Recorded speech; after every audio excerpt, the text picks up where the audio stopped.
ഇത്തവണ ആദ്യ പാദത്തിൽ പതറിയ മുംബൈ രണ്ടാം പാദത്തിലേക്ക് കടക്കുമ്പോൾ ശക്തമായ തിരിച്ചുവരവ് നടത്തുന്നതാണ് കാണാനാകുന്നത്. പോയിന്റ് പട്ടികയിൽ മൂന്നാം സ്ഥാനത്തേക്ക് ഉയരാൻ മുൻ ചാമ്പ്യന്മാർക്ക് സാധിച്ചിരിക്കുകയാണ്.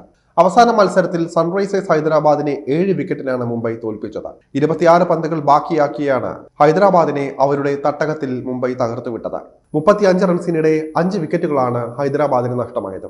ഇതിൽ ഇഷാൻ കിഷന്റെ പുറത്താകൽ വലിയ വിവാദമായിരുന്നു. മൂന്നാമനായി ക്രീസിലെത്തിയ ഇഷാൻ ദീപക് ചാഹറിന്റെ പന്തിൽ വിക്കറ്റ് കീപ്പർക്ക് ക്യാച്ച് നൽകിയാണ് മടങ്ങിയത്. ലെഗ് സൈഡിലെത്തിയ പന്തിൽ ബാറ്റ് വെച്ച ഇഷാൻ മടങ്ങുകയായിരുന്നു. എന്നാൽ മുംബൈ താരങ്ങൾ അപ്പീൽ ചെയ്യാതെ തന്നെ ഇഷാന്റെ വിക്കറ്റ് അമ്പയർ വിളിക്കുകയായിരുന്നു. റിവ്യൂ ചെയ്യാൻ തയ്യാറാകാതെ ഇഷാൻ കളം വിടുകയും ചെയ്തു. ഇത് ഒത്തുകളിയാണെന്ന തരത്തിൽ വലിയ വിമർശനമാണ് ഇഷാനെതിരെ ഉയർന്നത്. അപ്പീൽ പോലും ചെയ്യാതെ അമ്പയർ ഔട്ട് വിളിച്ചു എന്നതാണ് വിചിത്രമായ കാര്യം. ആദ്യം വൈഡിനായി കൈനീട്ടിയ അമ്പയർ പെട്ടെന്ന് ഔട്ട് വിധിക്കുകയായിരുന്നു. ആശയക്കുഴപ്പം അമ്പയറുടെ വിധിയിൽ തന്നെ വ്യക്തമാണ്. എന്നാൽ റിവ്യൂ ചെയ്യാൻ ഇഷാൻ തയ്യാറാകാതെ ഇരുന്നതാണ് വലിയ വിമർശനത്തിന് കാരണമായിരിക്കുന്നത്. ഇഷാനെതിരെ ഒത്തുകളി ആരോപണങ്ങളടക്കം ഉയരവേ ഇഷാനെ പിന്തുണച്ച് രംഗത്ത് വന്നിരിക്കുകയാണ് അമ്പാട്ടി റായിഡു. അൾട്രാ എഡ്ജിന്റെ കാര്യത്തിൽ ചില പിഴവ് സംഭവിച്ചു.